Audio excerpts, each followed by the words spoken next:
Good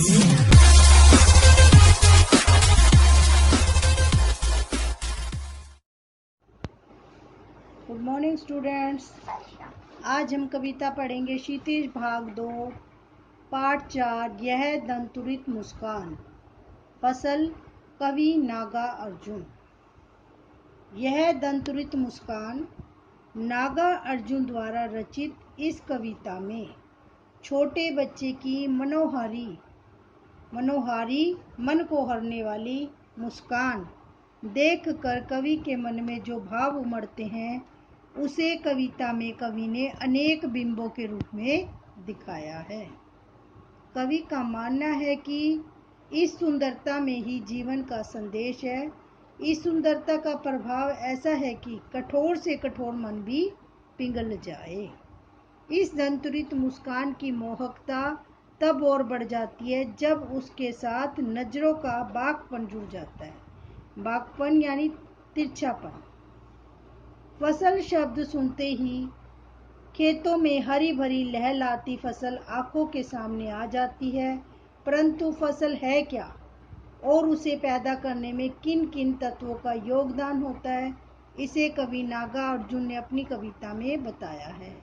कविता यह भी बताती है कि प्रकृति और मनुष्य के सहयोग से ही सृजन संभव है, कि जब प्रकृति और मनुष्य मिलकर कोई भी कार्य करते हैं तभी विकास होता है, तभी निर्माण होता है। यह कविता हमें उपभोक्तावादी संस्कृति के दौर से निकालकर कृषि संस्कृति की ओर ले जाती हुई प्रतीत होती है। लोक जीवन से गहराई से जुड़े कविवर नागा अर्जुन ने अपने साहित्य से भ्रष्टाचार, राजनीतिक स्वार्थ और समाज की पतनशील स्थितियों का सजीव चित्रण किया है। ये किसी भी विषय पर व्यंग्य करने में अत्यंत माहिर है, इसलिए इन्हें आधुनिक कबीर भी कहा जाता है। ये आधुनिक काल के ऐसे कवि हैं जिनकी कविताओं का मान गांव के चौपालों से लेकर साहित्यिक दुनिया तक है। तुम्हारी यह दंतुरित मुस्कान मृतक में भी डाल देगी जान। अब यहाँ पर कवि जो है छोटे बच्चे के सौंदर्य का वर्णन कर रहा है। जब छोटे बच्चों के अर्ली टिट्स निकलते हैं, नए जब दांत उगते हैं, तो उनकी जो मुस्कान है, मुस्कुराहट बहुत ही अच्छी लगती है और वह मुस्कुराहट इतनी मनमोहक होती है कि मरते हुए व्यक्ति के अंदर भी प्राण डाल देती है। धूली धूसर तुम्हारे ये गात। धूली माने मिट्टी से सने हुआ तुम्हारा यह शरीर। छोटा बच्चा जो लुढ़कता रहता है और मिट्टी से लटपटा जाता है, तो ऐसा लगता है उसका यह मिट्टी से लिपटा हुआ शरीर कि जैसे छोड़कर तालाब मेरी झोपड़ी में खिल रहे जलजात। ऐसा लगता है कि जो जलजात है, जल में उत्पन्न होने वाले कमल के फूल हैं, ऐसा लगता है कि वो तालाब को छोड़ दिया उन्होंने और मेरी झोपड़ी में आकर खिल रहे हैं। अर्थात बच्चे की दंतुरित मुस्कान और धूल में सना हुआ शरीर ऐसे लगता है जैसे गुलाब का फूल जो है कवि की झोपड़ी में खिल गया है। परस पाकर तुम्हारा ही प्राण पिघल कर जल बना होगा कठिन पाषाण। क्या कहता है कि कोई पाषाण सा भी हृदय होगा, पत्थर भी होगा, यदि तुम उसे छू दोगे तो वह भी पिघल कर जल बन गया होगा। छू गया तुमसे कि झरने लग पड़े शेफालिका के फूल बास था की बबूल। कि अगर बच्चा जो है, छोटा बच्चा किसी कांटेदार पेड़ को भी छू देता है, या बांस हो या बबूल हो, उससे भी शेफालिका के सुंदर फूल झड़ने लगते हैं। कहने का तात्पर्य ये है कि जो बच्चा होता है उसको देखकर कोई भी व्यक्ति कितनी भी थकान महसूस कर रहा हो वह सारी थकान हर लेती है बच्चे की मुस्कान। कठोर से कठोर हृदय व्यक्ति भी बच्चे के मासूमियत को देखकर उसका हृदय पिघल जाता है। आगे हम देखेंगे, तुम मुझे नहीं पहचान देखते ही रहोगे एनिमेश। अब कवि को जो है लेखक बच्चा देख रहा है बार बार, वह कह रहे हैं कि तुम मुझे पहचान नहीं पा रहे हो, बार बार एनिमेश बिना पलके झपे ही मुझे देख रहे हो। क्या थक गए हो? आंख लूमो फिर। अब बच्चा जो है टकटकी लगाकर लगातार देखता ही रहता है। अगर उस बच्चे को हम जब तक देखना बंद नहीं करते वो हमें देखता रहता है। तो कवि कहता है अगर तुम थक गए हो तो मैं अपनी आंखें हटा लेता हूँ।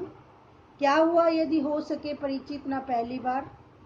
कहते क्या हुआ, तुमने मेरे को पहली बार देखा, तुम मुझे पहचान नहीं पाए कि मैं तुम्हारा क्या हूँ। यदि तुम्हारी माँ न माध्यम बनी होती आज, मैं न सकता देख, मैं न पाता जान तुम्हारी ये दंतुरित मुस्कान। कि उसकी माँ के कारण ही कवि को पता चलता है कि यह उसका पुत्र है। कहते कि अगर तुम्हारी माँ बीच में नहीं होती तो ना मैं तुम्हारी सुंदर मुस्कान देख पाता और ना ही मैं ये जान पाता कि तुम मेरे पुत्र हो। धन्य तुम, माँ भी तुम्हारी धन्य कि तुम धन्य हो, और तुम्हें जन्म देने वाली तुम्हारी माता भी धन्य है। चिर प्रवासी, लंबे समय तक विदेश में रहने वाला, मैं इतर मैं अन्य, मैं तुमसे भिन्न हूँ, तुम्हारी नजरों में मैं कोई अन्य व्यक्ति हूँ। इस अतिथि से प्रिय तुम्हारा क्या रहा संपर्क, और इस मेहमान से तुम्हारा क्या संपर्क रहा, अर्थात तुम मुझे नहीं जानते क्योंकि मैं तुम्हारे जन्म से पूर्व ही विदेश में रह रहा था। उंगलियां माँ की कराती रही है मधुपर्क। मधुपर्क यानी माँ जो है छोटे बच्चे को स्पून से खाना नहीं खिलाती, अपनी उंगली से चटाती है। मधुपर्क जो है 5 पदार्थों से मिलकर बनता है, दूध, दही, शहद और जल।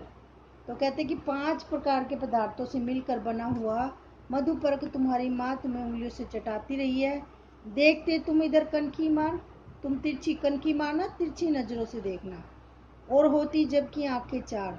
और जब तुम तिरछी नजरों से देख रहे हो और जब मेरी और तुम्हारी 2 और 2 4 आंखें मिलती है तो तुम्हारी यह दंतुरी, तुम मुस्कुराने लगते हो तो यह मुस्कान बहुत ही सुंदर लगती है, छविमान लगती है। एक की नहीं, 2 की नहीं, ढेर सारी नदियों के पानी का जादू। अब यहाँ पर कवि बता रहा है कि जो ये नदियाँ हैं उसमें 1 2 नहीं, बहुत सारी नदियों का जो पानी है वो मिलकर बना हुआ है। एक की नहीं, 2 की नहीं, लाख लाख कोटि कोटि हाथों के स्पर्श की गरिमा। एक की नहीं, 2 की नहीं, हजार हजार खेतों की मिट्टी का गुणधर्म। कि एक मजदूर नहीं, 2 मजदूर नहीं, कई लाखों मजदूरों के हाथ के स्पर्श से और कई हजारों खेतों की मिट्टी से जो है फसल बनती है। यानी कि जो नदियां हैं, समुद्र है, उसमें जो पानी है वो अलग अलग जगह से आकर इकट्ठा होता है। फसल क्या है, और तो कुछ नहीं है, वह नदियों के पानी का जादू। फसल क्या है, नदियों के पानी का जादू। जब तक खेती में पानी ना डाला जाए वो नहीं उगती। और हाथों के स्पर्श की महिमा, मजदूर के हाथों की स्पर्श की महिमा है। और मिट्टी का गुण धर्म क्या है, भूरी काली संदली मिट्टी। रूपांतर है सूरज की किरणों का, सिमटा हुआ संकोच है हवा की थिरकन का। कि सूरज की किरणों का बदला हुआ रूप ही फसल है, और उसी के अंदर हवा का संकोच, हवा की ठंडक भी थिरक्कन के रूप में समा गई है। कहने का तात्पर्य यह है, जिस प्रकार से सूर्य से हमें ऊर्जा मिलती है, शरीर में गर्मी मिलती है, शांति प्राप्त होती है।